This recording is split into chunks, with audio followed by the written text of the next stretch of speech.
मतलब यही नहीं जो इस बार पीस प्राइज दिया गया है, डीप स्टेट को सपोर्ट कर रहा है। इसके पिछले भी बार का भी पीस प्राइज देखिए तो कहीं ना कहीं अमेरिकन इंटरेस्ट को सेटिस्फाइड करता है। मतलब वो योग्य तो हैं सर जिनको दिया जा रहा है, बट कहीं ना कहीं चाहे वो ईरान की रेवोल्यूशनरी वीमेन हो, जिन्होंने कहीं हाँ, ना कहीं वो यूएस की पॉलिसीज को सपोर्ट कर रहे हैं, एक मतलब वो अपने अनुसार लड़ाई कर रही हैं, बट वो यूएस के इंटरेस्ट को भी सपोर्ट हो रहा है। तो कहीं ना कहीं ये चीजें इससे प्रभावित जरूर होती हैं सर। चलिए देखने का प्रयास करते हैं क्या हुआ है, पूरी घटना को समझेंगे अच्छे से। ये नोबेल पीस प्राइज काफी इम्पोर्टेंट इसलिए भी है क्योंकि चर्चा में बहुत ज्यादा रहा है, खास करके डोनाल्ड ट्रंप साहब के कारण ऐसा चर्चा में रहा। तो देखिए नोबेल प्राइज के बारे में थोड़ा सा जान लेते हैं। 1901 से स्टार्ट हुआ था, जानते हैं कि अल्फ्रेड नोबेल के वसीयत के आधार के बाद से उन्हीं की संपत्ति के थ्रू ये मिलता भी है। थोड़ा सा बेसिक इन्फॉर्मेशन ये है कि ये क्या कहते हैं, आपका फिजिक्स और केमिस्ट्री का जो देता है वो देता है royal Swedish academy of sciences. उसके बाद मेडिसिन वाला जो देता है वो कोलोरिस्का इंस्टीट्यूट ऑफ नोबेल एकेडमी है, असेंबली है, वो देता है। लिटरेचर जो साहित्य वाला है वो स्वीडिश अकेडमी देता है। और जो पीस है वो नॉर्वेजियन नोबेल कमेटी है ओस्लो में, वही देता है। और ये मिलता भी अलग ही जगह ओस्लो में ही है। और फिर जो इकोनॉमी का है, ये स्टार्टिंग में तो था नहीं, 1968 में इसको इकोनॉमी का जोड़ा गया। और ये स्वीडिश नेशनल बैंक इसको इसकी घोषणा किया था। और अभी भी जो इसको देता है वो royal Swedish academy of sciences, जो फिजिक्स केमिस्ट्री वाला देता है वही इकोनॉमिक्स वाले को भी देता है। तो ये बेसिक इन्फॉर्मेशन थोड़ा सा आप लोग याद रखिएगा, क्योंकि अगर पूछ लिया जाए कि मेडिसिन का कौन देता है तो वो कोलोरिस्का इंस्टीट्यूट ऑफ नोबेल असेंबली है, वो देता है। लिटरेचर का कौन देता है तो वो स्वीडिश एकेडमी है, वो देता है। पीस का है नॉर्वेजियन नोबेल कमेटी जो ओस्लो में है, वो देता है इसको। और फिजिक्स केमिस्ट्री और इकोनॉमी जो royal Swedish academy of sciences है, वो देता है। ये घोषणा हो चुकी है, 10 दिसंबर को मिलेगा, उनकी पुण्यतिथि है अल्फ्रेड नोबेल साहब की। तो वहीं पे जाके मिलना है। सारा का सारा मिलेगा स्टॉकहोम में, लेकिन ये पीस वाला जो है ये ओस्लो में मिलेगा। ये आप बचपन से पढ़ते आ रहे हैं। हम लोग चर्चा विशेष रूप से कर रहे हैं नोबेल पीस प्राइज 2025 में जो मिला है, किसको मिला है बताइए। सर इकोनॉमिक्स का 1969 से मिलता है ना? Sir Maria Corina Machado. क्या बोल रहे हैं इकोनॉमिक? मारिया कोरिना मचाडो नाम है उनका। मारिया कोरिना मचाडो, हाँ इसको दिया गया है। ये जो है मारिया कोरिना मचाडो, ये कहलाती है वेनेजुला की द मदर प्रेसिडेंट। अभी इसके बारे में जब पढ़ेंगे तो आपको समझ में आएगा कि ये कैसे वेनेजुला की एक आयरन लेडी की तरह काम कर रही है वहां पे, आपको समझ में आ जाएगा। तो आप जानते हैं कि दक्षिण अमेरिका महाद्वीप का एक द्वीप है, सॉरी एक देश है जो वेनेजुला। और यहाँ पे अभी जो है कि निकोलस मादुरो की सरकार चल रही है, और निकोलस मादुरो की सरकार काफी डिक्टेटरशिप वाली चल रही है। इसकी स्थिति ऐसी नहीं थी। जो वेनेजुला देश है, आप जानते हैं कि विश्व का सबसे बड़ा तेल भंडार भी वेनेजुला के पास ही है। और इसकी स्थिति बिल्कुल ही अलग थी। जो 1990 से पहले का सिचुएशन था और अभी के सिचुएशन को थोड़ा सा कंपेयर करके पहले देखते हैं कि आखिर क्या हुआ, पहले कितना प्रोस्पेरस ये देश था और अभी किस स्थिति में पहुंच गया है। और थोड़ा थोड़ा ये भी समझ में आएगा कि जब कोई बहुत पॉपुलिस्ट लीडर आ जाता है देश में, जो लंबे लंबे भाषण देते हैं और उसके बाद देश का जो सत्यानाश करते हैं, वो भी कैसे होता है, ये भी आपको भी समझ में आ जाएगा। 1990 से पहले इसका स्थिति ये था कि ये richest nation in Latin America था। ये बहुत अमीर देश था लैटिन अमेरिका का। और ये वर्ल्ड का सबसे बड़ा ऑयल रिजर्वायर इसके पास है ही, ये तो आपको पता ही है। उसके बाद ये वर्ल्ड के सबसे बड़े ऑयल रिजर्वायर के कारण इसको जो है कि सऊदी वेनेजुएला भी कई बार कहा जाता था, सऊदी वेनेजुएला। उसके बाद ये स्ट्रॉन्ग डेमोक्रेटिक इंस्टीट्यूशन था यहाँ पे काफी लैटिन अमेरिका में। देखिए अमेरिका में डेमोक्रेटिक इंस्टीट्यूशन सब दिन अच्छा ही रहा, वहाँ पे कोई समस्या नहीं आई कभी। लेकिन लैटिन अमेरिका देशों में, हर देशों में उतना स्ट्रॉन्ग डेमोक्रेटिक इंस्टीट्यूशन नहीं है। लेकिन यहाँ पे वेनेजुएला में काफी स्ट्रॉन्ग डेमोक्रेटिक इंस्टीट्यूशन था। वहाँ एक ब्राजील कंट्री है, वहाँ भी डेमोक्रेसी ठीक ठाक ही है, तो यहाँ भी था। यहाँ पे 1990 से पहले मिडिल क्लास काफी ग्रोइंग कर रहा था। और ग्रोइंग मिडिल क्लास के कारण क्या हुआ कि देश काफी प्रोस्पेरस था। जैसे इंडिया है, अभी क्या हो रहा है, यहाँ पे मिडिल क्लास काफी ग्रो कर रहा है। तो उसी तरीके से ये भी स्थिति था। 2025 का जो रिसेंट कंडीशन है उसको समझिए कि इसकी इकोनॉमी पूरी तरीके से कोलैप्स कर गई है।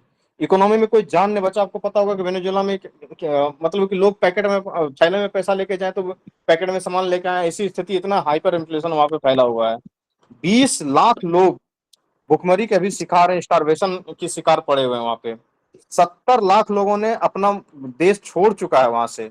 जो सीरिया का क्राइसिस चल रहा है, रिफ्यूजी का क्राइसिस, जो गाजा वाला क्राइसिस चल रहा है, उस मतलब कि सीरियन क्राइसिस के बाद तो कहा जाता था कि सेकंड लार्जेस्ट जो है रिफ्यूजी क्राइसिस अगर कहीं पे है, तो ये सेकंड लार्जेस्ट रिफ्यूजी क्राइसिस वो वेनेजुएला में ही है। ये स्थिति थी। और यहाँ पे हो क्या रहा है कि यहाँ पे ब्रूटल डिक्टेटरशिप चल रहा है मादुरो के अंतर्गत। निकोलस मादुरो अभी वहाँ के प्रेसिडेंट है, और बहुत ही खतरनाक तरीके का डिक्टेटरशिप वहाँ पे फैला हुआ है। तो ये स्थिति है। अब ये स्थिति हुआ कैसे कि कैसे एक देश जो 1990 में काफी अमीर था, वर्ल्ड का लार्जेस्ट ऑयल रिजर्वायर तो अभी भी रखता है, वो सऊदी वेनेजुएला कहा जाता था, जिसके की डेमोक्रेटिक इंस्टीट्यूशन काफी स्ट्रांग थे, ग्रोइंग मिडिल क्लास था, सब चीज अच्छा अच्छा चल रहा था। तो 2025 आते आते ये गर्त में देश गया कैसे? ऐसा नहीं कि 2025 में, मतलब कि 2012-13 के बाद से तो पूरा ही देश गर्त में चला गया है। तो इसकी कहानी को समझते हैं। निकोलस मादुरो जो है ये चेला है किनके?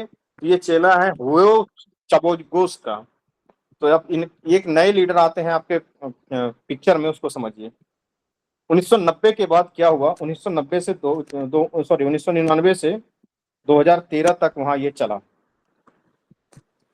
तो हुआ क्या कि एक लीडर है, उसका नाम है हुगो चवाग, इसका नाम है। इन्होंने क्या किया कि ये पहले मिलिट्री के व्यक्ति थे, और ये मिलिट्री के व्यक्ति थे, लंबे लंबे भाषण देते थे, एकदम बढ़िया बढ़िया भाषण। इन्होंने एक क्या कहते हैं बोलिवियन रिवॉल्यूशन का जो है कि कॉन्सेप्ट ला करके दिया। ये बोलिवियन रिवॉल्यूशन इंपॉर्टेंट इसलिए है, इसको समझना, क्योंकि साइमन बोलिवियर नाम का एक व्यक्ति था लैटिन अमेरिका में, जैसे हमारे यहाँ महात्मा गांधी थे ना, दक्षिण अमेरिका में वो नेशनल मंडेला थे, उसी तरीके से लैटिन अमेरिका में साइमन बोलिवर नाम का एक व्यक्ति था, जो काफी महान व्यक्ति थे, जिन्होंने कई कई देशों को आजादी दिलवाई थी। उनके जैसे महात्मा गांधी के सत्याग्रह वगैरह काफी चर्चित हैं, उसी तरीके से साइमन बोलिवर के भी जो है कि जो सिद्धांत वगैरह है वो काफी चर्चित हैं। तो उन्होंने बताया कि हम यहाँ पे इस देश में क्या करने जा रहे हैं कि बोलिवियन रिवॉल्यूशन लाने जा रहे हैं, वही साइमन बोलिवर के नाम पे बोलिवियन रिवॉल्यूशन लाने जा रहे हैं। इस रिवॉल्यूशन में क्या होगा? इन्होंने 3 चीज का ट्रायंगल बनाया। सबसे पहले बोला कि हम क्या करेंगे, सोशलिज्म लाएंगे देश में। उसके बाद क्या करेंगे, पॉपुलिज्म, जो मोदी जी टाइप का मसला है थोड़ा सा यहाँ भी। उसके बाद एंटी अमेरिकन सेंटिमेंट, जैसे पाकिस्तान में होता है, नेपाल में होता है, नहीं कुछ समझ में आया तो भारत के ऊपर आरोप लगा दो, उसी तरीके से वहां भी चला एंटी अमेरिकन सेंटिमेंट। ये ध्यान रखिएगा कि बोलिवियन रिवॉल्यूशन में क्या क्या है कॉन्सेप्ट। ह्यूगो चावेज के द्वारा जो दिया गया था, ये कॉन्सेप्ट यही था, सोशलिज्म का कॉन्सेप्ट, पॉपुलिज्म का कॉन्सेप्ट और एंटी अमेरिकनिज्म का कॉन्सेप्ट उन्होंने दिया। इसमें अब हुआ क्या क्या, उस चीज को देख लेते हैं।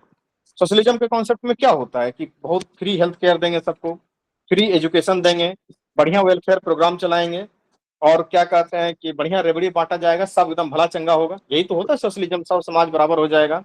तो ये कुछ समय तक काम भी किया था कि जबरदस्त जो है कि फ्री हेल्थ केयर इन्होंने दिया, उसके बाद फ्री एजुकेशन दिया इन्होंने सबको, वेलफेयर प्रोग्राम अच्छे से चलाया। कारण इसका था उस समय जो ऑयल का था ना, पैसा बहुत आता था इनके पास, ऑयल वेल्थ रिडिस्ट्रीब्यूशन इन्होंने जबरदस्त तरीके से किया। पॉपुलिज्म तो थे ही, कैरिज्मेटिक लीडर थे, एकदम बढ़िया लंबा लंबा भाषण देते थे, डायरेक्ट कनेक्शन होता था जनता के साथ, भाइयों बहनों, तो जबरदस्त वो कनेक्शन भी कर लेते थे जनता के साथ। लॉन्ग इमोशनल स्पीच देने में माहिर व्यक्ति थे ये। और क्या कहते हैं, इस तरीके से इन्होंने क्या किया कि लगातार भाषण देते देते और जनता को पॉपुलिस्ट चीज देते देते क्या किया, डेमोक्रेटिक जो इंस्टीट्यूशन थे उनको उन्होंने जबरदस्त तरीके से लगातार वीक करते चला गया। आज हम लोग पढ़ेंगे 2-3 घटनाएं भारत की भी पढ़ेंगे कि कैसे हमारे डेमोक्रेटिक इंस्टीट्यूशन वीक हुए हैं, अभी जस्ट इसके बाद भी बताएंगे।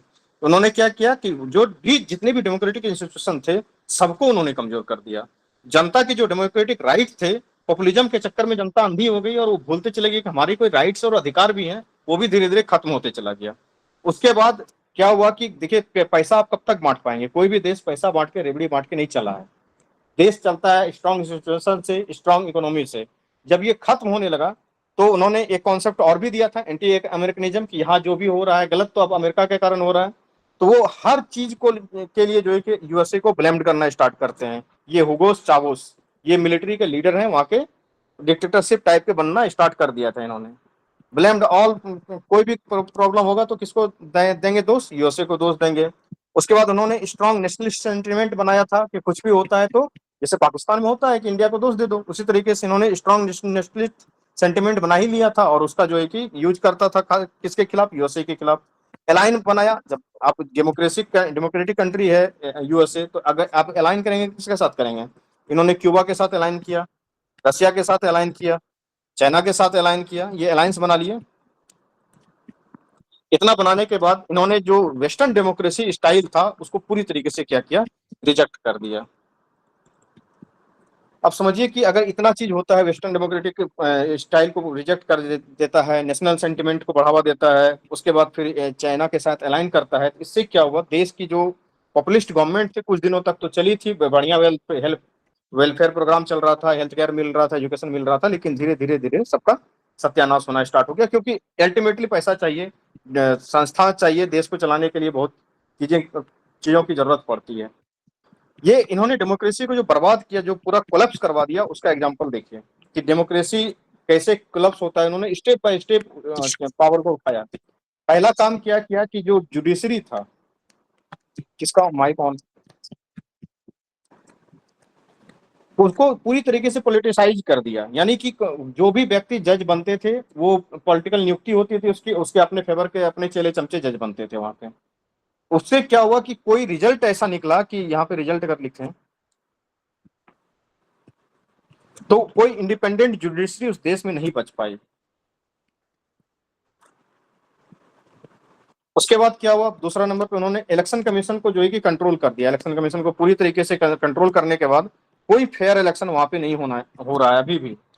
मीडिया जो भी था उसको गोदी मीडिया में ही बदल दिया होगा, अगर इंडिया की भाषा में कहें तो मीडिया को क्या किया गया, साइलेंस्ड कर दिया गया पूरी तरीके से। तो कोई फ्री प्रेस वहां पे बचा नहीं। आप देख सकते हैं कि एक देश कैसे बर्बाद होता है। उसके बाद फिर क्या कहते हैं, जो लीडर ऑफ अपोजिशन होता है, लीडर ऑफ अपोजिशन को उन्होंने क्या किया, क्रस्ट कर दिया। लीडर ऑफ अपोजिशन जब क्रस्ट हो जाएगा तो क्या बचेगा, कोई पॉलिटिकल ओपोनेंट नहीं बचेगा। तो कोई पॉलिटिकल ओपोनेंट वहां पे नहीं बचा, कोई अपोजिशन नहीं रहा। और मिलिट्री के ये नेता थे तो मिलिट्री इसके प्रति पहले से ही लॉयल थे, तो मिलिट्री की लॉयल्टी इनके पास थी ही। जैसे ही मिलिट्री की लॉयल्टी इनके हाथ में आई तो क्या हुआ कि कंप्लीट डिक्टेटरशिप देश में आ गया।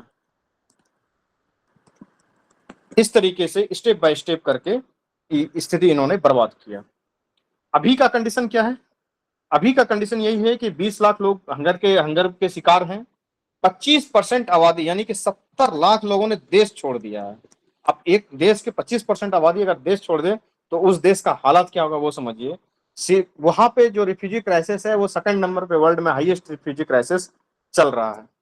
उसके बाद एंट्री होता है किसका, Maria Corina मचादो, the great iron lady. अब इन्होंने क्या किया वो समझिए। ये कौन है मारिया कोरिना मचादो? ये कोई नेता नहीं है, इसका कोई पॉलिटिकल बैकग्राउंड नहीं है, ये पेशे से इंडस्ट्रियल इंजीनियर हैं। एक माँ है, अपना पूरा परिवार इनका चल रहा था, इनको कोई लेना देना नहीं था पॉलिटिक्स से। लेकिन जब देश की हालातों को इन्होंने देखा तो उसके बाद फिर इन्होंने एक्शन लेना स्टार्ट किया। और उन्होंने क्या क्या काम किया, आप इनके काम को समझते हैं कि इन्होंने क्या क्या किया वहां पे। तो एंट्री होता है यहाँ से, हमारी जो ग्रेट आयरन लेडी हैं, the mother president of Venezuela, Maria Corina मचादो।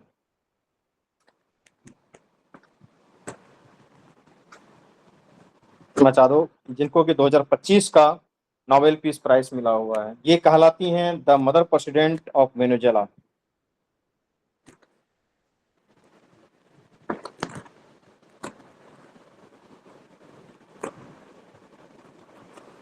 इन्होंने क्या किया, इसके टाइमलाइन को समझते हैं कि 2002 में इन्होंने एक एनजीओ की स्थापना की। वो समंटो के नाम से जो है कि एक एनजीओ बनाए थे। समेंटो एक एनजीओ था। ये एनजीओ का काम क्या था कि इलेक्शन फ्रॉड जो वहां पे हो रहा था उसको मेजर करना। तो ये मॉनिटर करता था इलेक्शन फ्रॉड को, क्योंकि इलेक्शन का फ्रॉड कर करके ही ये लोग जीतते जा रहे थे लगातार। उसके बाद फिर 2005 में इनका एक काम था कि इन्होंने जनमत संग्रह करवाया। राइट टू रिकॉल वहां के डेमोक्रेसी में जो भी थोड़ा बहुत बचा था, क्योंकि इनके प्रति जो एक देश के जनता का सपोर्ट बहुत भयंकर था मारिया कोरिना मचादो के प्रति। तो उन्होंने बोला कि नहीं, ये उन्होंने सीधा सीधा बोला कि प्रेसिडेंट चोर है और इस चोर को गद्दी पे बैठने का कोई अधिकार नहीं है। देश की जनता तय करेगी प्रेसिडेंट कौन रहेगा, राइट टू रिकॉल आना चाहिए, और इसके दबाव के कारण 2005 में वहां पे राइट टू रिकॉल के तहत जनमत संग्रह करवाया गया था और प्रेसिडेंट को बकायदे अपने पोस्ट से इस्तीफा तक देना पड़ा था। ये इन्होंने जो है कि 2005 में ये करेज का काम करके दिखाया था, राइट टू रिकॉल के तहत इन्होंने ऐसा करवाया था वहां पे, और प्रेसिडेंट को रिजाइन करना पड़ा था वहां से, वो पद छोड़ना पड़ गया था। उसके बाद समय आता है 2014 का। 2014 में मादुरो के खिलाफ जबरदस्त स्टूडेंट प्रोटेस्ट चल रहा था, तो इन्होंने क्या किया कि उस स्टूडेंट प्रोटेस्ट को लीड किया। जो 2014 में स्टूडेंट प्रोटेस्ट चल रहा था वहां के प्रेसिडेंट मादुरो के खिलाफ,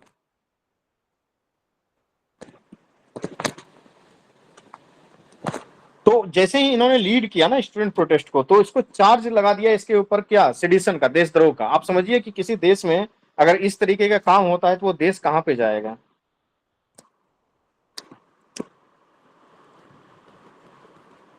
इसके ऊपर देशद्रोह का चार्ज लग गया 2014 में। वही बात है कि अगर यहाँ भी विपक्षी नेता देश में कुछ बोले तो बोल दो कि गद्दार है, देशद्रोही है, जो मर्जी बोलना है बोलो। उसके बाद बात आती है 2024 का। 2024 में ये चुनाव लड़ना चाह रही थी, क्यों? क्योंकि ये तय था कि अगर ये चुनाव लड़ती तो कोई मतलब कि जीतने के लायक नहीं बच जाता, प्रेसिडेंट इसका बनना तय था मारिया कोरेना मचादो का। लेकिन जैसे ही ये 2024 में चुनाव लड़ने के लिए फॉर्म भरने चाहिए कि हम चुनाव लड़ेंगे, इसको कर दिया गया बैन फ्रॉम इलेक्शन, बैंड कर दिया गया इलेक्शन से। आप सोचिए कि क्या हालात है देश के डेमोक्रेसी का, किसी व्यक्ति को चुनाव लड़ने से ही रोक दिया जाए। तो इनडायरेक्ट तरीके से तो इंडिया में भी कुछ कुछ होता है, लेकिन इतना कुछ नहीं होता यहाँ पे। और ये वो डर था मादुरो को कि अगर ये चुनाव लड़ेगी तो हम हार जाएंगे, इससे अच्छा है कि इसको इलेक्शन से ही बैन कर दो। तो 2024 में जैसे ही इसको बैन किया गया इलेक्शन से, इन्होंने जो है कि एक मास्टर स्ट्रोक स्ट्रेटजी खेला कि हम तो नहीं चुनाव लड़ पा रहे हैं, कोई बात नहीं है, हम क्या करते हैं कि एक जो वहां के अपोजिशन के लीडर थे, इनके अलावा भी किसी कोई दूसरे व्यक्ति थे जो उनको, उनका नाम था गेलेगोज, उसको बोला कि आप चुनाव लड़ लीजिए, हम तो नहीं लड़ पाएंगे, आप चुनाव लड़िए। और ये तय था कि इस 2024 के चुनाव में वहां पे 2-1 से, मतलब कि इतनी मेजोरिटी इनको मिलने वाली थी, ये जीतने वाले थे इनके अपोजिशन के लीडर। लेकिन मादुरो ने क्या किया कि वहां पे सबसे पहले तो जब इलेक्शन चल रहा था, 2000 से अधिक इलेक्शन में अपोजिशन के कार्यकर्ताओं को क्या किया, गिरफ्तार करवा दिया। अभी भी वो जेल में ही है। उसके बाद जब क्या कहते हैं रिजल्ट आया, तो वो गंगा गेज जो अपोजिशन के लीडर थे वो 2-1 के मेजोरिटी से जीत भी गए थे।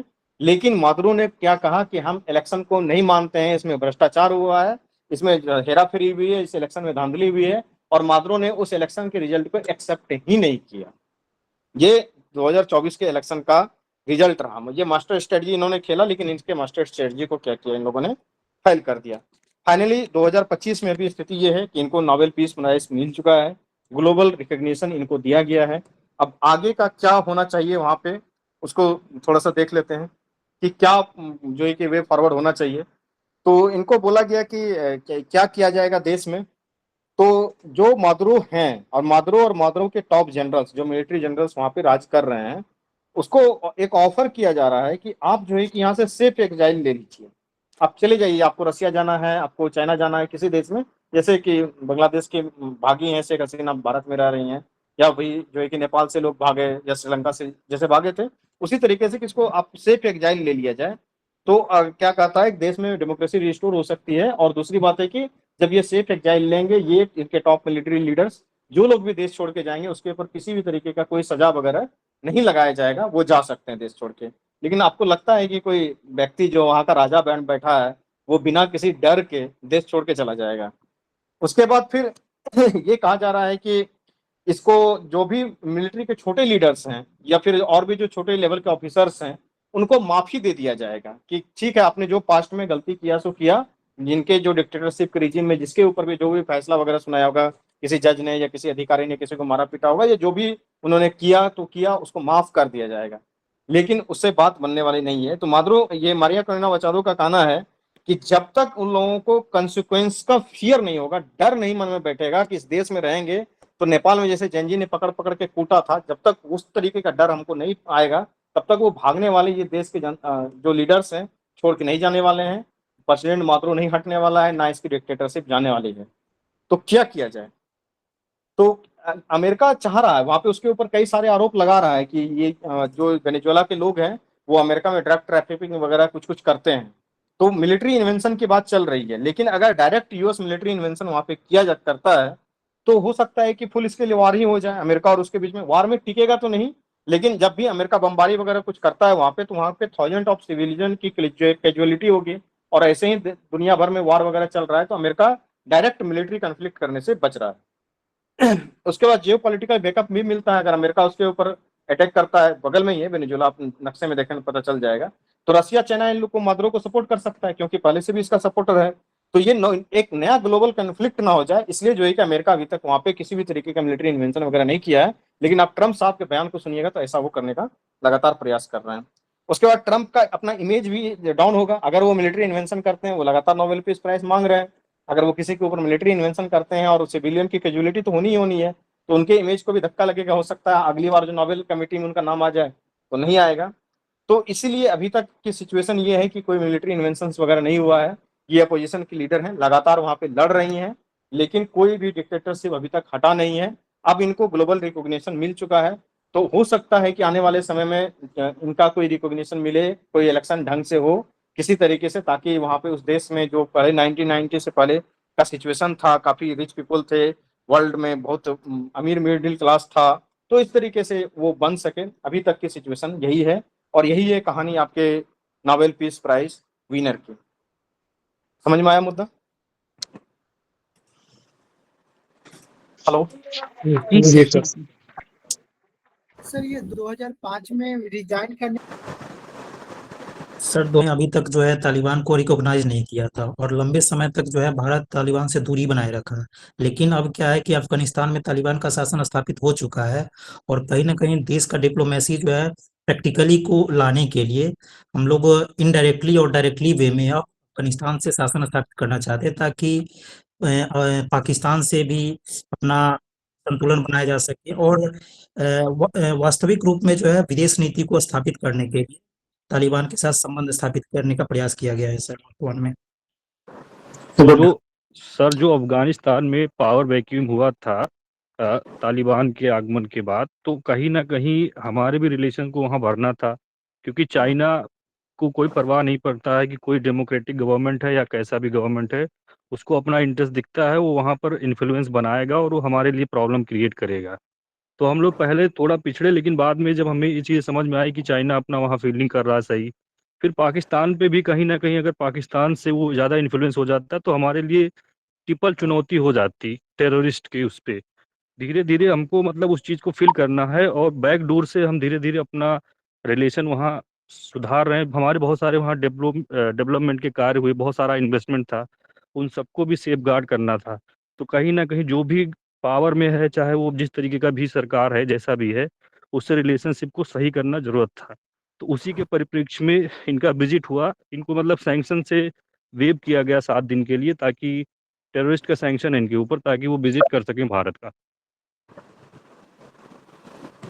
ठीक, सही बात है। इसी को हम लोग थोड़ा सा डिप्लोमेटिक भाषा में पढ़ेंगे, और इसके इसी अलावा चीज सर वहाँ पे काबुल में सर जो एम्बेसी है खोलने की बात की गई है। उसके अलावा वहाँ पे एनर्जी में और वो जो भी मिनरल रिसोर्सेज है उसके इन्वेंशन में भी मांगा गया है सहयोग। इसके अलावा कुछ आंतरिक चीजें भी हैं जो जिसको डिस्क्लोज नहीं किया गया है। सर अफगानिस्तान द्वारा ये जम्मू कश्मीर को भारत का इंटरनल मैटर स्वीकार किया गया। जम्मू कश्मीर को भारत का अभिन्न अंग माना गया है, और पाकिस्तान और क्या कहते हैं अफगानिस्तान, सॉरी, भारत और पाकिस्तान के बीच जो कन्फ्लिक्ट चल रहा है उसको इंटरनल मैटर उन्होंने माना है। जहाँ अटैक की भी निंदा की गई है उनके द्वारा, और उनके जो अटैक हुआ था अभी उसकी निंदा भी की गई है। तो एक तरीके से जो है कि थोड़ा सा पाकिस्तान के ऊपर हमारा डिप्लोमेटिक जीत है। और अभी समझेंगे हम लोग कि किस तरीके से वही पाकिस्तान है जिन्होंने 25 वर्ष तक अफगानिस्तान को पाला पोसा बड़ा किया, और अपना इंटरेस्ट जब ढूंढना स्टार्ट किया तो अफगानिस्तान ने दिखा दिया कि हमारा अफगान नेशनलिज्म भी कुछ चीज होता है, हम आपके जो है कि पाले माने वाले नहीं हैं। तो चलिए समझते हैं कि इसमें आपने जो बोला वो लगभग बातें वही हैं, इसको थोड़ा सा और डेप्थ में बताएंगे। लेकिन यहाँ पे क्या होता है कि हम लोग कुछ वर्ड्स को समझेंगे जो PSIR में होता है, उस चीज को वर्ड समझेंगे कि ये रियल पॉलिटिक होता क्या है। इंडिया ने जब भी ये काम किया है इंटरनेशनल अफेयर में, इसको हम लोग बोलते हैं रियल पॉलिटिक्स। उसके बाद एक वर्ड को समझेंगे कि स्ट्रेटेजिक बैलेंसिंग, कैसे उन्होंने जो है कि स्ट्रेटेजिक बैलेंसिंग किया है इंडिया ने, इस वर्ड को भी समझने का प्रयास करेंगे कि ideological purity versus national interest को कैसे इंटरनेशनल अफेयर में देखा जाता है, उस चीज को भी समझेंगे अभी कि हुआ क्या था इस चीज को। तो इन सब वर्ड्स को थोड़ा सा जब जब यूज करेंगे अपने इंटरव्यू में तो डिप्लोमेटिक लैंग्वेज के तहत ये काफी अच्छा माना जाएगा, तो आपका जो बोलने का तरीका होगा वो इन्हांस हो जाएगा। तो थोड़ा समझते हैं क्या हुआ है वहाँ पे इंडिया अफगानिस्तान रिलेशन में। तो समझिए कि ये जो ग्रेट गेम है, ये पहले आप ग्रेट गेम को जानिए कि ग्रेट गेम क्या है। उसके बाद अभी जो ये खेल हो रहा है इसको हम लोग जो है कि नाम दे रहे हैं, क्या नाम दे रहे हैं, न्यू ग्रेट गेम। कि न्यू ग्रेट गेम में इंडिया को क्यों इंगेज करना चाहिए।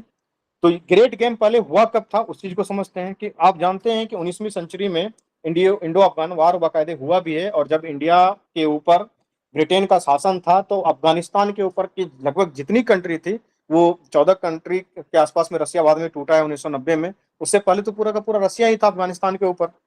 तो ब्रिटेन को ये डर लगता था कि अफगानिस्तान के ऊपर अगर हम कब्जा नहीं करते हैं, अफगानिस्तान के ऊपर हमारा स्ट्रेटजिक अगर जीत नहीं रहता है, तो जो रसिया है वो रसिया का इन्फ्लुएंस अफगानिस्तान में आएगा, फिर हमारा जो इंडिया में शासन चल रहा है उसको रसिया जो है कि कब्जा कर सकता था। ये डर हमेशा बना रहता था। तो वहां पे क्या हुआ कि ब्रिटिश वर्सेस रशियन जो एम्पायर है उसके लिए कई बार जो है कि लड़ाई हुआ है। आपने इंडो अफगान वार के वगैरह बारे में भी जानते होंगे, उसी का खेल चल रहा था उस समय पे। तो ग्रेट गेम कब इंटर हुआ, तो ग्रेट गेम इंटर ये हुआ कि जो भी अफगानिस्तान को जीतेगा वो क्या होगा, स्ट्रेटेजिक लोकेशन जो अफगानिस्तान का है वहां पे ज्योग्राफी के हिसाब से, उस पे जो जीतेगा वही जो अदर सेंट्रल एशियन कंट्रीज हैं उसका एम्पायर जो है कि वो बन जाएगा। तो अफगानिस्तान के ऊपर जीत के लिए ब्रिटेन और रशिया में कई बार कॉन्फ्लिक्ट के सिचुएशन को देखा गया, उसी को बोला जाता था ग्रेट गेम। उसके बाद फिर बाद में सिचुएशन ऐसा हुआ कि बोला जाने लगा कि ग्रेवयार्ड ऑफ वर्ल्ड एम्पायर्स जो है कि अफगानिस्तान बन गया है। तो ये ग्रेवयार्ड ऑफ वर्ल्ड एम्पायर्स कैसे बना उसको समझिए कि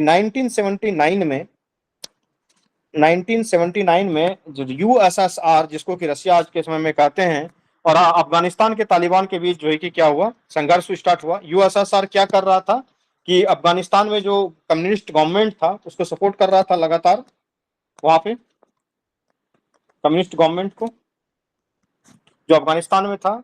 और उसके बाद अंत में रसिया का बुरी तरीके से हार हुआ था, यूएसएसआर का वहां पे हार हुआ और अफगान तालिबान ही जीता था अंत में, और बहुत बड़े जो है कि साम्राज्य की हार मानी गई। उसके बाद फिर आया 2001 का कंडीशन कि 2001 में जब फिर यूएसए ने बोला कि हम यहाँ पे ट्रू डेमोक्रेसी स्टैब्लिश करना चाहते हैं, तो यूएसए वर्सेस तालिबान चला। आप जानते हैं कि 2021 में अंत में 15 अगस्त को ही शायद 2021 में तालिबान से यूएस को बाहर निकलना पड़ा। तो ये दूसरा जो है कि बहुत बड़ा एम्पायर तालिबान में आया, तालिबान से 20 वर्ष के आसपास की लड़ाई की, अंत में जीत नहीं पाया। तो ग्रेवयार्ड ऑफ एम्पायर जो है कि अफगानिस्तान को कहा जाते रहा। अब यहाँ पे जो अभी का कंडीशन ये है कि 2021 से लेकर के आज तक अफगानिस्तान में तालिबान का शासन है। उस सत्ता को चुनौती देने के लिए कोई नहीं आ रहा है, और इंडिया ने या फिर वर्ल्ड के मैक्सिमम देशों ने किसी ने भी अफगानिस्तान में तालिबान के गवर्नमेंट को रिकॉग्नाइज नहीं किया है।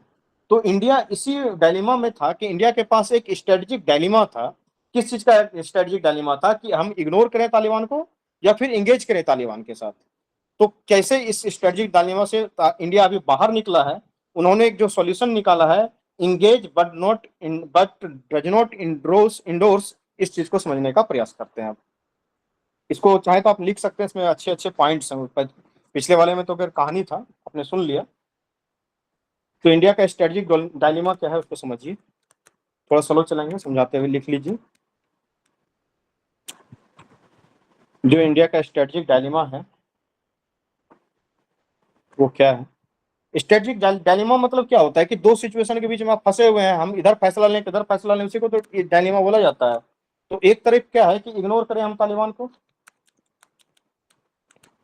और दूसरी तरफ क्या है कि हम तालिबान के साथ इंगेज करें।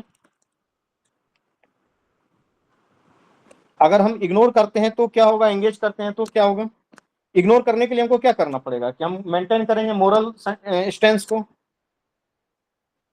मोरल स्टैंस को क्या मेंटेन करेंगे कि ये अच्छी सरकार नहीं है, वहां पे महिलाओं को कोई राइट्स नहीं दिया गया है, वहां पे माइनॉरिटी को कोई राइट्स नहीं दिया गया है, ये चुनी हुई डेमोक्रेटिक गवर्नमेंट नहीं है, इसलिए हम क्या कर रहे हैं, उसको अभी तक मान्यता नहीं दी है। ये जो मॉरल्स हैं स्टैंड के आधार पे ही तो मान्यता नहीं दी है। क्या कारण है कि वहाँ पे महिलाओं का कोई अधिकार नहीं है, शिक्षा का अधिकार नहीं दिया गया है, डेमोक्रेटिक गवर्नमेंट नहीं है, वहाँ की माइनॉरिटी को कोई राइट्स नहीं है, फ्री डेमोक्रेटिक इंस्टीट्यूशंस नहीं है, इसलिए हम क्या कर रहे हैं, उसको मॉरल ग्राउंड के आधार पर सरकार को मान्यता नहीं कर रहा है। और इंगेज अगर तालिबान के साथ करना होगा तो क्या होगा कि एक्सेप्ट करेंगे ग्राउंड रियलिटी को। एक्सेप्ट ग्राउंड रियलिटी में क्या है, 2021 से 2025 तक अगर वहां पे तालिबान की सत्ता चल रही है, तालिबान ही पूरे देश को कंट्रोल कर रहा है, तो शासक कौन है, तालिबान है। तो ग्राउंड रियलिटी को एक्सेप्ट कीजिए। तो अगर आप एक्सेप्ट करते हैं तो समस्या है, और इग्नोर करते हैं तो समस्या है। तो क्या समस्या है उस चीज को समझेंगे। तो देखिए, इग्नोर करेंगे तो क्या समस्या है, और एक्सेप्ट करते हैं तो क्या समस्या है, उस चीज को समझते हैं। रिस्क क्या है यहाँ पे, रिस्क ये है कि चाइना का इन्फ्लुएंस लगातार तालिबान में बढ़ते चला जा रहा है। तो वो जो वैक्यूम है कि तालिबान में, वहाँ पे मिनरल्स वगैरह का एक्सट्रैक्शन वगैरह में, या तालिबान के साथ इंगेज करने में, उसके मतलब कि लीडर से बात करने में, वो क्या कर रहा है, चाइना बिना किसी बात के परवाह किए, बिना किसी डेमोक्रेटिक, बिना किसी वेस्टर्न इन्फ्लुएंस का परवाह किए उसके साथ इंगेज कर रहा है लगातार। तो चाइना वैक्यूम को फिल कर देगा ना, अगर लगातार वो बात करते रहेगा तो तालिबान तो पूरे के पूरे उसके पक्ष में चला जाएगा। ऐसा हो जाएगा।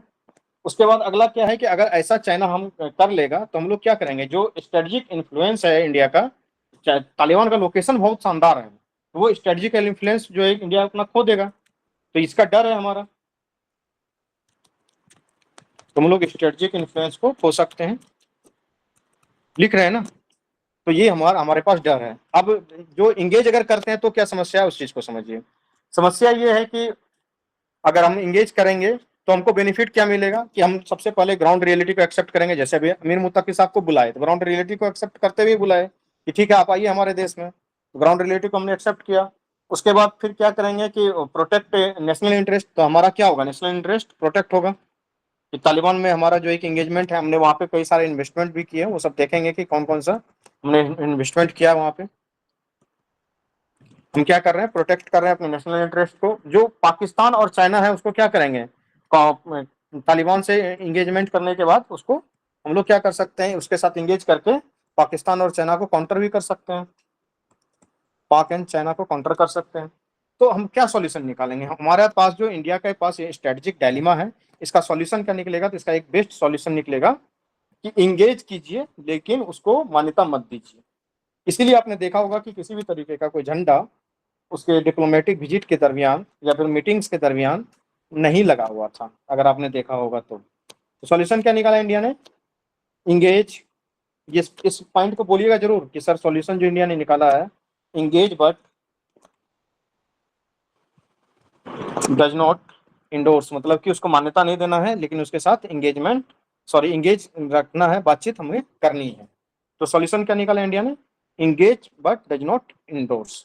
ठीक है, एक बात हो गई कि इंडिया के पास क्या चैलेंज था, क्या इन्होंने किया।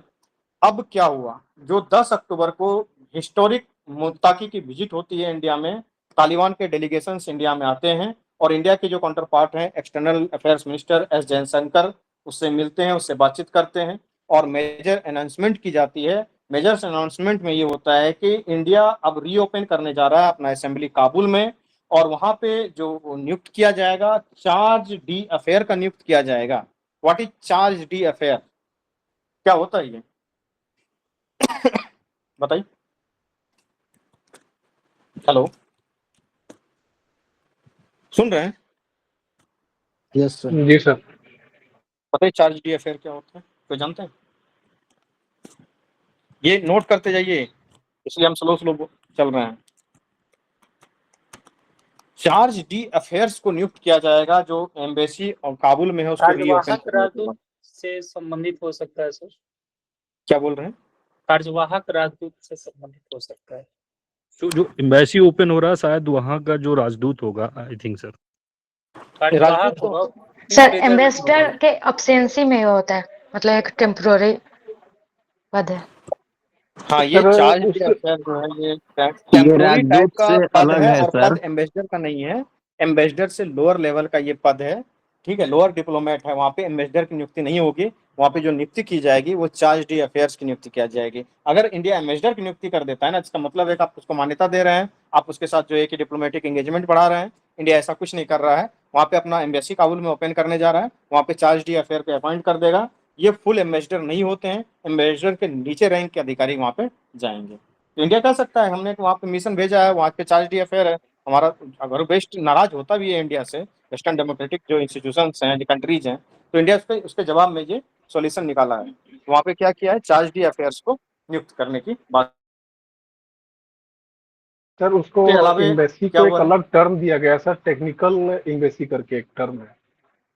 हाँ, तो वो करने के बाद वहाँ पे चार्ज डी अफेयर को नियुक्ति भी कर दिया गया है। अब क्या है कि स्ट्रेटेजिक बैलेंसिंग की गई है इसके साथ। अभी तक हमारे पास क्या था, स्ट्रेटेजिक डायलेमा था। तो स्ट्रेटेजिक डायलेमा का हमने सॉल्यूशन क्या निकाला, engage but does not endures. उसके बाद फिर क्या किया, एम्बेसी खोला, वहाँ पे चार्ज डी अफेयर को नियुक्त किया गया। और उस अब क्या किया गया कि बैलेंस करने का प्रयास किया गया है। तो इंडिया का जो स्ट्रेटेजिक बैलेंसिंग है वो कैसे है वो समझते हैं।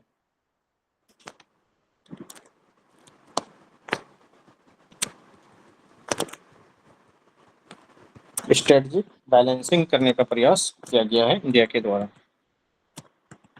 कैसे हुआ है स्ट्रेटेजिक बैलेंसिंग?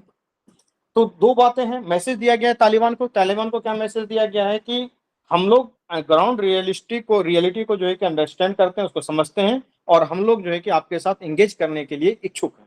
ये तालिबान को मैसेज दिया गया है। और उसके बाद वेस्ट को क्या मैसेज दिया गया है, पश्चिमी देशों को, कि हमने किसी भी तरीके का फुल रिकॉग्निशन अफगानिस्तान को नहीं दिया है, तालिबान को नहीं दिया है। हम जो है कि क्या कहते हैं, रिस्पेक्ट करते हैं इंटरनेशनल कंसेशंस को, कि इंटरनेशनल कंसेशंस ऐसा बना हुआ है कि उसके जब तक वहाँ पे डेमोक्रेटिक गवर्नमेंट नहीं आ जाता है तब तक उसको जो है कि मान्यता नहीं देना है। हम उसका रिस्पेक्ट करते हैं, डेमोक्रेटिक इंस्टीट्यूशन का रिस्पेक्ट करते हैं, और इंटरनेशनल डेमोक्रेटिक वैल्यूज जो हैं उसका भी हम रिस्पेक्ट करते हैं। तो हमने क्या किया, बैलेंस बना लिया, किसके किसके बीच, अफगानिस्तान तालिबान के बीच और वेस्ट के बीच। ठीक है, इसको क्या बोला जाता है, इसको बोला जाता है, इसी स्ट्रेटेजिक बैलेंसिंग का दूसरा नाम दिया गया है real politics. What is real politics? अगर डिफाइन करने के लिए कह दिया जाए कि रियल पॉलिटिक्स क्या होता है, तो इसको नोट कर लीजिए। रियल पॉलिटिक्स क्या है? Protecting national interest without taking sides. मतलब कि अपना नेशनल इंटरेस्ट भी हमने साइड प्रोटेक्ट कर लिया और किसी का जो है कि पक्ष भी नहीं लिया। Protecting national interest. मुझे लगता है कि गुटनिरपेक्षता का लेटेस्ट वर्जन हो सकता है ये वाला जो आपने टर्म यूज किया। हाँ, बोल सकते हैं सर। तो ये फिर जैसे इंडिया का जो विदेश नीति का आधार है टेररिज्म, तो सर उस हाँ। मुद्दा पे तो सर फिर इंडिया अपना आधार को ही समाप्त कर रहा है, विदेश नीति के आधार को ही। अभी अगर समझ हम सर इसमें रिस्क और अनसर्टेनिटीज क्या होंगे सर फ्यूचर के? क्या भारत अब अपनी विदेश नीति को आदर्शवाद से यथार्थवाद की ओर ले जा रहा आ है, रहे ये हैं। चेंज हो ये दिखाता है। अभी आ रहे हैं इस पे कि रियल पॉलिटिक्स, जैसे ही ये टर्म आएगा तो इस पे विवाद तो होना स्टार्ट होगा ही ना। तो रियल पॉलिटिक्स वर्सेस आइडियलिज्म जो है उसका भी चर्चा कर लेते हैं तुरंत। और जैसे सर मतलब किसी को जवाब देने का बात है, तो मतलब पूरा दुनिया में कौन सा कंट्री है जो इस तरह के कार्य नहीं कर रहा है? जब वेस्ट की भी कंट्रीज है, सीरिया में पूरी सपोर्ट कर रहे हैं, यहाँ पर यूएई में भी, सऊदी अरब में, सब जगह राजशाही तंत्र है, उनके इंटरेस्ट के हिसाब से काम कर रहा है तो अच्छा है। जैसे कुछ उनके जी सर अपोजिट करेगा तो वो भी उल्टा ही कार्य करेंगे। तो हमें बहुत ज्यादा मतलब नहीं परवाह करना, अपना इंटरेस्ट को ध्यान देना। नहीं, उसका जवाब डिप्लोमेटिक तरीके से देना है। हुआ क्या था कि 2023 में जब इंडिया अमेरिका का 2+2 मिलिट्री डायलॉग हुआ था 2023 में, तो इंडिया अमेरिका ने मिल करके क्या किया था, इंडिया ने अफगानिस्तान को सलाह दिया था कि ह्यूमन राइट्स आप जो है कि रिस्टोर कीजिए, आप अपने महिलाओं को वहाँ पे अधिकार दीजिए, महिलाओं को शिक्षा का अधिकार दिया जाए, जो वहाँ पे माइनॉरिटी राइट्स को खत्म कर दिए हैं तो अल्पसंख्यकों को भी अधिकार दिया जाए। लेकिन जब 2025 की बात आई तो 2025 में जो है कि इंडिया ने रियल पॉलिटिक्स वर्सेस आइडियलिज्म के अप्रोच में जो है कि रियल पॉलिटिक्स को चुनना अच्छा समझा है। अभी इंडिया जो लगातार क्या रहा है कि वो नेशनल इंटरेस्ट के ऊपर फोकस कर रहा है और जो है कि इंगेजमेंट बढ़ा रहा है, लेकिन किसी के पक्ष में नहीं, मान्यता दे करके उस तरीके का कोई इंगेजमेंट नहीं बढ़ा रहा है।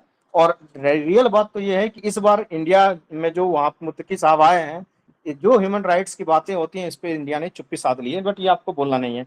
बात ये है कि इसको आप कैसे ठीक करेंगे, काउंटर करेंगे। तो काउंटर करने का यही है कि सर सऊदी अरेबिया हो चाहे अरब के और भी कई सारे कंट्रीज हैं जहाँ की वहाँ के भी जो है कि ह्यूमन राइट की सिचुएशन बहुत अच्छे नहीं है, वहाँ भी मोनार्की की स्थिति है, फिर भी वेस्ट की भी कंट्रीज जो है कि उसके साथ एंगेज तो करते ही हैं, उसके साथ बाकायदे ट्रेड करते हैं, उसके साथ डिप्लोमेटिक रिलेशन स्टैब्लिश किए हुए हैं।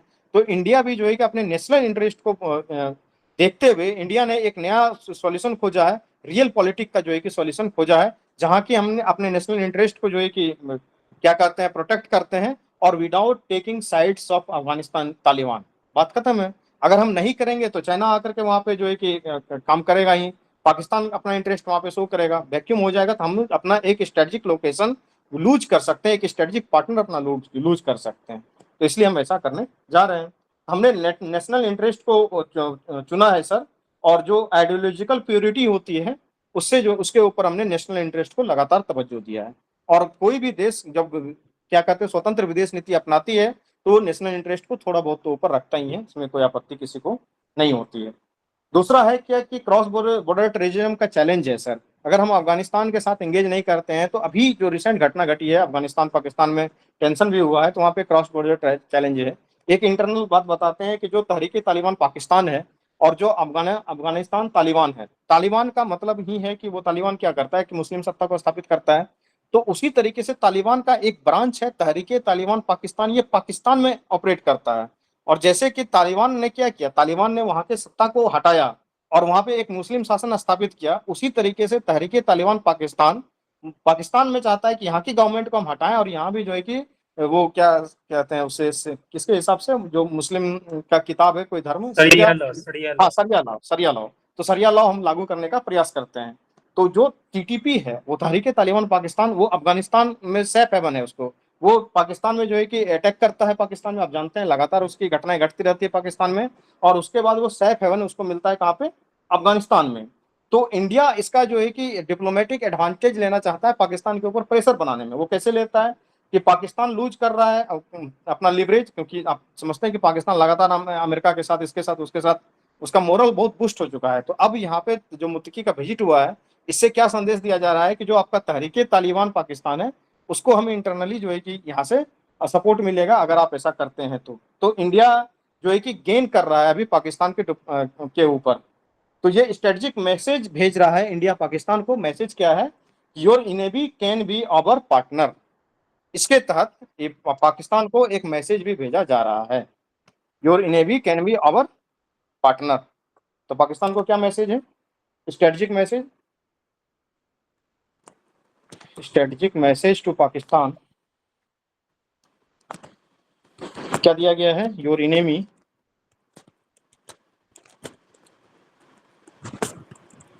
Can be our partner. शत्रु का शत्रु दोस्त हो सकता है सर। वे फॉरवर्ड क्या है उसको देख लेते हैं कि अब क्या है कि आगे का वे फॉरवर्ड क्या होना चाहिए। तो सॉफ्ट पावर को हम लोग को डेवलप करना चाहिए, और आप जानते हैं कि अफगानिस्तान में इंडिया का जबरदस्त टाइप का सॉफ्ट पावर है। कोई विजिटर्स वगैरह भी जाते हैं, आप देखते होंगे कि कई बार कोई राइडर्स गया है, कोई घूमने के लिए अफगानिस्तान ऐसे मोटरसाइकिल चलाते हुए पहुंच गया है, तो वहाँ उसका जबरदस्त तरीके से स्वागत होता है। भारत ने वहाँ पे क्या किया है, सॉफ्ट पावर के तहत पार्लियामेंट की बिल्डिंग बनाई है, वहाँ पे सलमा डैम बनाया है, कई लाइब्रेरी बनाई है, हाँ लाइब्रेरी बनाई है, वहाँ पे इंदिरा गांधी का जो है कि बच्चों के लिए हॉस्पिटल खोला गया, इंदिरा गांधी के ही नाम पे वहाँ पे हॉस्पिटल है। इस तरीके से कई सारे काम किए हैं। और जो जरांज डेलाराम हाईवे है वो जो है कि इंडिया ने ही बनाया है। तो इस तरीके से बहुत सारे प्रोजेक्ट पे जो है कि अफगानिस्तान में इंडिया ने काम किया है। इससे अफगान क्रिकेट टीम को भी सपोर्ट किया है सर, प्लस वहाँ के मतलब मिलिट्री पर्सनल को भी ट्रेन किया है और ब्यूरोक्रेट को भी बहुत सारा ट्रेन किया है। तो इस तरीके से क्या जी सर बोलिए आप। हाँ, तो इस तरीके से हमारा क्या हुआ है कि हमारा सॉफ्ट पावर अफगानिस्तान में बहुत मजबूत हुआ है। तो अब अफगानिस्तान चाहता क्या है, तो अफगानिस्तान चाहता है कि हमारे यहाँ का जो वीजा पॉलिसी है, खास करके मेडिकल स्टूडेंट को पढ़ने के लिए और अफगानिस्तान के लोगों को इंडिया में आकर के इलाज करवाने के लिए, उसको जो है कि वीजा पॉलिसी में थोड़ा सा छूट दिया जाए, यानी कि वीजा पॉलिसी को ईजी किया जाए ताकि मेडिकल एक्सेस अफगानिस्तान के लोगों को मिल सके। उसके बाद अफगानिस्तान चाहता है कि एजुकेशनल टाइज हमारे साथ किया जाए। उसके बाद अफगानिस्तान चाहता है कि पीपुल टू पीपुल कनेक्ट जो है कि अफगानिस्तान और इंडिया के साथ बढ़े। तो हम लोग, ये तो बहुत अच्छी बात है कि हम लोग कनेक्ट करने के लिए इन सब चीज़ों पे काम करने जा रहे हैं। उसके बाद हमारे पास जो है कि इकोनॉमिक टाइज भी है कि वहाँ पे माइनिंग में ज़बरदस्त इन्वेस्टमेंट करने की बात है, वहाँ पे जो है कि ट्रेड एक्सपांसन करने की बात है, वहाँ पे इंफ्रास्ट्रक्चर डेवलपमेंट में जो है कि इंडिया से सहयोग चाहता है अफगानिस्तान। तो हम लोग क्या करेंगे कि उन चीज़ों में उसको सहयोग भी करेंगे। और आप जानते हैं कि वहाँ पे अभी लगातार क्या हो रहा है कि चाइना ही सिर्फ माइनिंग कर रहा है। अगर चाइना ही सिर्फ माइनिंग करते रहेगा वहाँ पे, तो उससे क्या होगा कि अब ये बात अफगानिस्तान भी समझ रहा है कि अगर लगातार सिर्फ चाइना माइनिंग करेगा तो हमारे खनिजों का मूल्य कम लगाएगा। अगर इंडिया भी माइनिंग करेगा तो क्या होगा कि उससे बैलेंस बना हुआ रहेगा और किसी एक के जो है कि इकोनॉमिक पाले में अफगानिस्तान भी नहीं जाना चाह रहा है। पाकिस्तान का प्लान कैसे फैल हुआ उसको भी थोड़ा सा समझ लेते हैं। 25 साल से पाकिस्तान ने तालिबान को सपोर्ट किया था। वो चाहता था पाकिस्तान की स्ट्रेटेजिक डेप्थ मिले। व्हाट इज स्ट्रेटेजिक डेप्थ, ये क्या होता है? इंडिया अगर अटैक करेगा तो अपना जो भी आर्सेनल्स है उसको ले जाकर के उधर रख देगा, so that important Arsenal's destroy ना हो। प्लस सर जो जियो पॉलिटिक्स सिचुएशंस है और लोकेशंस है, उसका भी बेनिफिट किसी कंट्री को मिले। देखिए होता क्या है कि स्ट्रेटेजिक डेप्थ का मतलब ये होता है कि जियोपॉलिटिकल बेनिफिट्स मिलने के लिए जो अफगानिस्तान में जिस तालिबान को 25 साल किसने सपोर्ट किया? पाकिस्तान ने सपोर्ट किया। तो 25 साल से सपोर्ट करने के बाद जब सत्ता आई तालिबान में, तो अब पाकिस्तान ये चाह रहा था कि हमारा जो है कठपुतली गवर्नमेंट बनेगा अफगानिस्तान में, और अफगानिस्तान का जो भी जो पॉलिटिकल बेनिफिट्स वगैरह है वो सारा हम लेंगे। तो इस तरीके से स्ट्रेटेजिक डेप्थ हासिल करना चाहता था पाकिस्तान।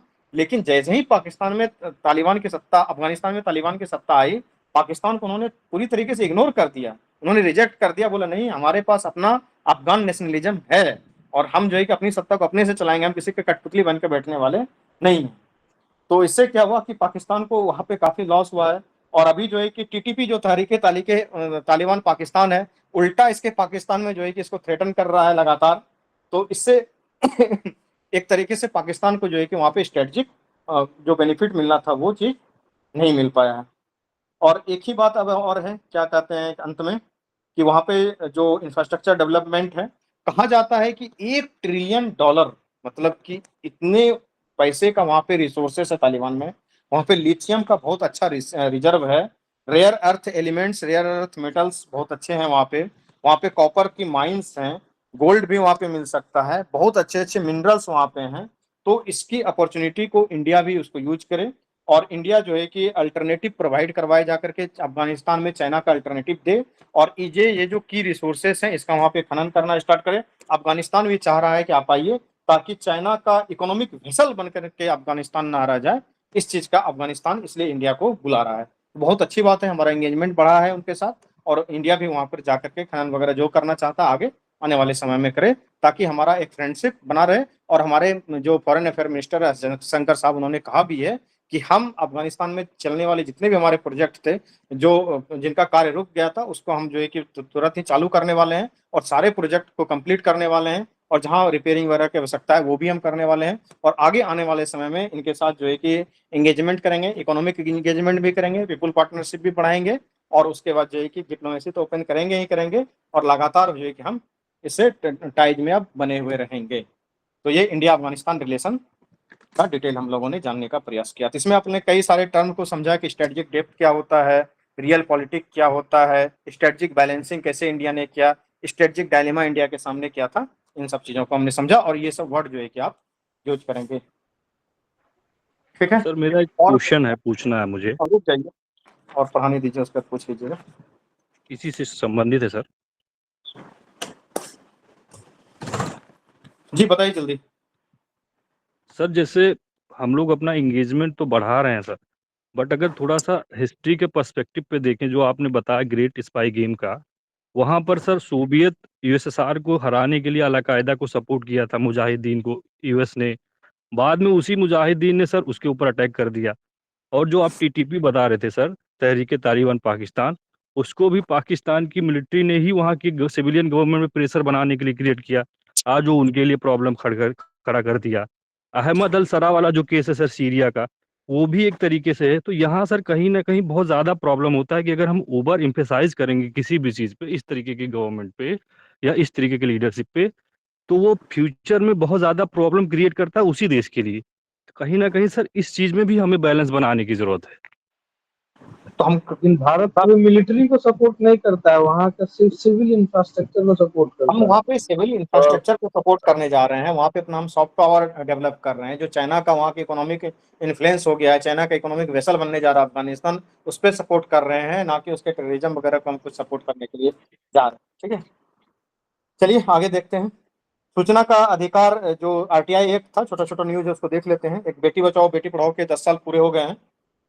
आप जानते हैं कि बेटी बचाओ बेटी पढ़ाओ इनिशिएटिव है किसका है, तो ये तीन मिनिस्ट्री का एक ज्वाइंट इनिशिएटिव है और ये स्टार्ट हुआ था 22 जनवरी 2015 को। 10 साल इन्होंने जो है कि 2025 में कंप्लीट कर लिए गए हैं और इसके ऊपर जो है कि एक रिपोर्ट आया है। रिपोर्ट काफी डेंजरस है। तो ये बेटी बचाओ बेटी पढ़ाओ जो अभियान है, ये 3 मिनिस्ट्री का है। Ministry of women and child development, ministry of health and family welfare, ministry of human resource and development, यानी कि महिला एवं बाल विकास मंत्रालय, स्वास्थ्य मंत्रालय और क्या कहते हैं ये शिक्षा मंत्रालय। ये 3 मंत्रालय का मिलाकर के इनिशिएटिव बनाया गया था और इसका उद्देश्य था कि कन्या भ्रूण हत्या को रोकना, कन्या जो लिंगानुपात है उसको बढ़ावा देना, बालिका शिक्षा को बढ़ावा देना, शारीरिक शिक्षा और मानसिक शिक्षा को जो है कि बालिकाओं में बढ़ावा देना, बालिका के स्वास्थ्य पे जो है कि ध्यान देना ताकि बालिका स्ट्रांग हो सके। हालात ये हैं कि इसमें 35% जो राशि स्वीकृत की गई थी उसको उपयोग में ही नहीं लिया गया है। ये बिहार सरकार के बाद हमको दूसरा ऐसा मामला सेंट्रल गवर्नमेंट में देखने को मिला है जिन्होंने अपने पैसे का उपयोग नहीं किया। आप जब बिहार के रिपोर्ट को पढ़ेंगे ना, दुनिया भर का ऐसा पैसा है जो कि आता है और हर साल लैप्स होकर के वापस घूम के जाता है। ये सरकार की नाकामी है और यहाँ के जो है कि ब्यूरोक्रेट्स के भी भयंकर नाकामी को दर्शाता है कि जो सेंटर पैसा भेज रहा है उसको भी आप उपयोग नहीं कर सकते हैं। ये 35% पैसा उपयोग में ही नहीं लिया गया है। कोई 1-2 साल नहीं, ये 10 साल के एवरेज का स्थिति ऐसा रहा है। 65% जो पैसा उन्होंने निकाला है उसका पता है कहाँ उपयोग किया इन लोगों ने? नारे लिखवाने में, पोस्टर लगवाने में, प्रचार प्रसार में, सिर्फ इस तरीके की चीजों में जो है कि मैक्सिमम 65% का मैक्सिमम पैसा इन लोगों ने उपयोग किया है। तो इस तरीके के गवर्नमेंट्स का एक रिपोर्ट आया है। अगला रिपोर्ट है सूचना का अधिकार को लेकर के। तो आप जानते हैं कि निखिल डे और अरुणा राय इन दोनों ने सूचना का कई बार नीतियां जो बनाई जाती हैं सर, उसका कुछ जो फिल्म में व्यवहारिक उपयोग बिल्कुल भी नहीं किया जा सकता है। इस तरह की योजनाएं बना दी जाती है सिर्फ, लेकिन व्यवहारिक जो जमीन पर उतरना चाहिए वो उतर नहीं सकता है। इस तरह की नीतियां बनाई जाती है, इसीलिए सर पैसा वापस लौटता है, यही कारण है। बात सही है। आइए सूचना का अधिकार को देखते हैं। इसमें भी रिपोर्ट आया है, कई सारे जो है कि आंकड़े हैं उसको लिखना है, आपको काम आएगा कहीं पे बोलने में लिखने में। तो सतर्क नागरिक संगठन है, उनके द्वारा एक रिपोर्ट जारी की गई है। आप जानते हैं कि 2005 में सूचना का अधिकार को लेकर के कानून बना था। राजस्थान के ब्यावर में आज के समय में आरटीआई संग्रहालय भी बनाया जा रहा है और राजस्थान में जो कि ब्यावर में जो चंक गेट है वहीं से स्टार्ट हुआ था ये आंदोलन। किसान जो मजदूर किसान संघर्ष संगठन था, इन्होंने ही इस आंदोलन को स्टार्ट किया था। इसके इतिहास को अगर जानेंगे, हमारा पैसा हमारा हिसाब उनका नारा था और उसी के डिमांड को देखते हुए 2005 में मनमोहन सिंह की सरकार ने सूचना के अधिकार के कानून को लाया था। 2023 में मोदी सरकार ने जो कानून लाया DPDPA एक्ट, मतलब कि digital personal data protection act 2023, इन्होंने सूचना के अधिकार को जो है कि किस तरीके से वीकन किया है उसकी कहानी इसमें देखने को मिलता है। तो हुआ क्या था कि आरटीआई एक्ट 2005 जो आया था उसके सेक्शन 8A में लिखा था कि कोई पर्सनल इंफॉर्मेशन अगर पब्लिक इंटरेस्ट का नहीं है तो उसे शेयर नहीं किया जाएगा। मतलब क्या है कि किसी कोई पर्सनल इंफॉर्मेशन, किसी ऑफिसर्स का कोई इंफॉर्मेशन जिसका कि पब्लिक इंटरेस्ट से कोई लेना देना नहीं है, उसको जो है कि पब्लिक नहीं किया जाए, ये लिखा गया था। अगर पब्लिक इंटरेस्ट का है तो उसे जरूर डिस्क्लोज किया जाए। जैसे कि मान लीजिए कि किसी ऑफिसर की पर्सनल जानकारी आप पूछना चाहते हैं, उसकी संपत्ति क्या है, ये सब नहीं बताया जाएगा, वो पर्सनल मैटर है, उसके परिवार का क्या है नहीं है। लेकिन अगर उस ऑफिसर ने कोई टेंडर दिया है, किसी टेंडर के फाइल पे साइन किया है और वो चूंकि पब्लिक के पैसे से सड़क बननी है, तो उस टेंडर के बारे में पूरा रिपोर्ट भी आपको दिया जाएगा सूचना का अधिकार के तहत और उस ऑफिसर का नाम भी डिस्क्लोज किया जाएगा कि इस अथॉरिटी और इस ऑफिसर ने उसके ऊपर साइन किया था। तो ये आरटीआई एक्ट 2005 में लिखा हुआ था। प्रॉब्लम कहां से आया, क्या हुआ इस एक्ट में जो ये फिर से चर्चाओं में है? ये जो digital personal data protection act 2023 का आया है, इसके में जो इसका जो क्या कहते हैं आरटीआई के सेक्शन 8A था। अब देखिए कितना चालाकी से सरकार ने इसको कर दिया है कि सेक्शन 8A में अभी तक क्या था कि सेक्शन 8A क्या कह रहा था कि कोई भी पर्सनल इंफॉर्मेशन अगर पब्लिक इंटरेस्ट का नहीं है तो उसे डिस्क्लोज नहीं किया जाए, अगर पब्लिक इंटरेस्ट का है तो उसको पब्लिक में दे दिया जाए। अब क्या इन्होंने लिखवाया है इस बार कि सेक्शन 8A के तहत कोई भी पर्सनल इंफॉर्मेशन नहीं दिया जाएगा, सीधा लिखवा दिया, कोई भी पर्सनल इंफॉर्मेशन नहीं दिया जाएगा। अब मान लीजिए आप पूछने जाते हैं कि ये सड़क का जो टेंडर हुआ था इस पर किस ऑफिसर ने दस्तखत किया था, बोल देंगे पर्सनल इंफॉर्मेशन नहीं देंगे आप। उसके बाद इसी आरटीआई एक्ट में लिखा हुआ था कि जो भी इंफॉर्मेशन पार्लियामेंट में या लेजिस्लेटिव असेंबली में दिया जा सकता है वो इंफॉर्मेशन आरटीआई के तहत आम जनता को भी दिया जा सकता है। और इस लाइन को अभी की सरकार ने क्या किया है, डिलीट करवा दिया है। मतलब आप जानते हैं कि जब आरटीआई नहीं आया था तो कोई भी इंफॉर्मेशन अगर निकलवाना होता था तो बड़े बड़े कंपनी लोग, मंत्री लोग को घूस देते थे, सांसद लोग को घूस देते थे, उनके साथ लॉबिंग करते थे कि इस सूचना को आप पूछिए संसद में, और संसद में प्रश्न पूछे जाने के बाद वो सूचना बाहर आती थी। इतना मतलब कि सरकारी कार्यालय में गोपनीयता बना के रखा गया था। लेकिन आरटीआई आने के बाद वो गोपनीयता को खत्म किया गया था और ये दिया गया था जो इन्फॉर्मेशन पार्लियामेंट में दिया जा सकता है, विधानसभा में दिया जा सकता है, किसी सांसद को दिया जा सकता है, मंत्री को दिया जा सकता है, तो पब्लिक को क्यों नहीं दिया जा सकता है। अब ये लाइन ही डिलीट करवा दिया गया चुपके चुपके, तो ये खत्म हो गया। इससे क्या हुआ कि आदर्श जो ये आरटीआई था, इन्होंने बहुत क्रांतिकारी काम किया है इंडिया में। एक आध एग्जांपल देखते हैं, बहुत सारे एग्जांपल आपको ऐसे मिलेंगे। आरटीआई तो बहुत बड़ा विषय है पढ़ने के लिए कि जो आदर्श सोसाइटी स्कैम हुआ था मुंबई में, आप जानते हैं आदर्श सोसाइटी घोटाला क्या था? Adarsh housing society scam. Yes sir, military personnel और ब्यूरोक्रेट्स का मिक्स जो मिलिट्री पर्सनल के परिवारों के लिए बनाया गया था, खास करके कारगिल वार के लोगों के लिए जो हाउसिंग सोसाइटी बनाई गई थी, जो फ्लैट्स बनाए गए थे, जो घर बनाए गए थे, मिलिट्री पर्सन्स को जो अलॉट करने थे, वो क्या किया था, नेताजी लोगों ने अपने नाम पे अलॉट करवा लिया था और मिलिट्री की विधवा पत्नी को, उसके परिवार को, उसके माता पिता को किसी को दिया ही नहीं था इन लोगों ने। तो ये आरटीआई से ही डिस्क्लोज हुआ था ये घोटाला, आदर्श हाउसिंग सोसाइटी स्कैम। और उसके बाद जो है कि बहुत बवाल मचा था देश में। कॉमनवेल्थ गेम स्कैम इसी के तहत जो है कि हुआ था, जो राष्ट्रमंडल खेल घोटाला है ये आरटीआई से ही एक्सपोज हुआ था। तो IIM अगर कोई, एडमिशन का भी इसी से हुआ था सर। हाँ, बहुत सारे स्कैम इन्होंने एक्सपोज किए हैं और बहुत सारे आरटीआई एक्टिविस्ट मारे भी गए हैं। बहुत बड़ा ये एक्ट है, इसके बारे में बहुत चीज पढ़ना है। अभी का स्थिति क्या है कि इन्होंने डीपीडीपी एक्ट में, digital personal data protection act 2023 में लिखा है कि अगर कोई व्यक्ति किसी का पब्लिक इंफॉर्मेशन लीक भी कर देता है या शेयर भी कर देता है किसी तरीके से, तो 250 करोड़ का फाइन लगेगा उसके ऊपर। आप सोच के देखिए कितना बड़ा अमाउंट है ये, 250 करोड़ रुपए का फाइन लगाया जाएगा। तो इसके बाद कहा जाता है कि सूचना के अधिकार का स्थिति ये बन चुका है, सतर्क नागरिक संगठन की रिपोर्ट कहती है कि जब आप सूचना का अधिकार के तहत सूचना मांगने जाते हैं तो पहले आरटीआई लगाते हैं तो 28 दिन के अंदर उसको जवाब देना रहता है। अगर जवाब नहीं देता है तो आप क्या कर सकते हैं, अपील कर सकते हैं। जवाब से संतुष्ट नहीं है तो भी क्या कर सकते हैं, आप अपील कर सकते हैं। यही तो उसमें रूल है। जो ऊपर लेवल के अधिकारी हैं, जिसको कि पीआईओ वगैरह बोला जाता है, जो अपीलीय अधिकारी बोला जाता है, उसके बहुत सारे वैकेंसीज को कई सालों से भरा ही नहीं गया है, उसका ऑफिस ढंग से काम ही नहीं कर रहा, वहाँ पे लोग ही नहीं है। इसके तहत ये सतर्क नागरिक संगठन ने रिपोर्ट निकाला। रिपोर्ट में कहा है अगर आप तेलंगाना में कोई अपील करते हैं तो अपील का फैसला आने में 29 साल लग सकता है। अगर आप त्रिपुरा में अपील करते हैं तो अपील का फैसला आने में 23 साल लग सकते हैं। छत्तीसगढ़ में अगर अपील करते हैं तो वहां फैसला आने में 11 साल लग सकते हैं। अगर आप पंजाब और मध्य प्रदेश में अपील करते हैं जाकर के तो वहां 7 साल जो है कि लग सकते हैं। और देश भर में 4.13 लाख अपील और कंप्लेंट्स जो है कि पेंडिंग है आरटीआई के तहत। ये स्थिति है इस कानून का। सर बिहार में कितने साल लग सकते हैं? बिहार का तो डेटा मैंने देखा नहीं, उसका डिटेल में डेटा बिहार का सर डेटा नहीं दिया था सर। देखेंगे। बिहार पेंडेंसी में 5वें नंबर पर है, लेकिन एक और चेंज किया पेंडेंसी में पहले जो ये आरटीआई के कमिश्नर थे, जो मतलब डीजी है, उनका जो सैलरी था वो संसद तय करती थी, अब है प्रसाद पर्यंत बना दिया गया है। एक अप्रोच देखेंगे कि इस क्वेश्चन का आंसर किस तरीके से दिया जा सकता है इंटरव्यू के लिए। आप लोग गौर करेंगे, अभी अगर न्यूज को फॉलो कर रहे होंगे तो 2 वीक पहले जो है चीफ जस्टिस ऑफ इंडिया है BR गवई, उनके ऊपर जूता फेंकने की घटना सामने आई थी। आप लोगों को इसका आइडिया होगा। आप मान के चलिए कि इससे संबंधित क्वेश्चन आपको इंटरव्यू में अगर पूछा जाता है, ठीक है, तो इसका आप किस तरीके से उत्तर देंगे? मेरी आवाज जा रही है आप लोगों को?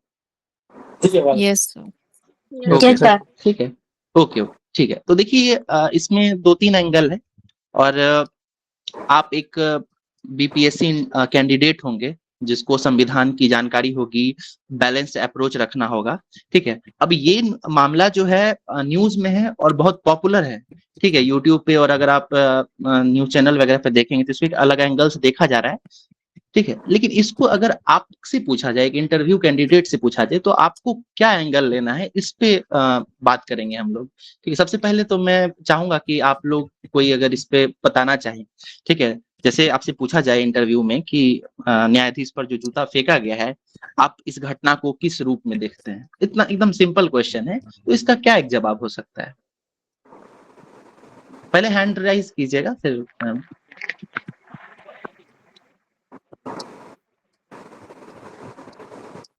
चलिए लल्ला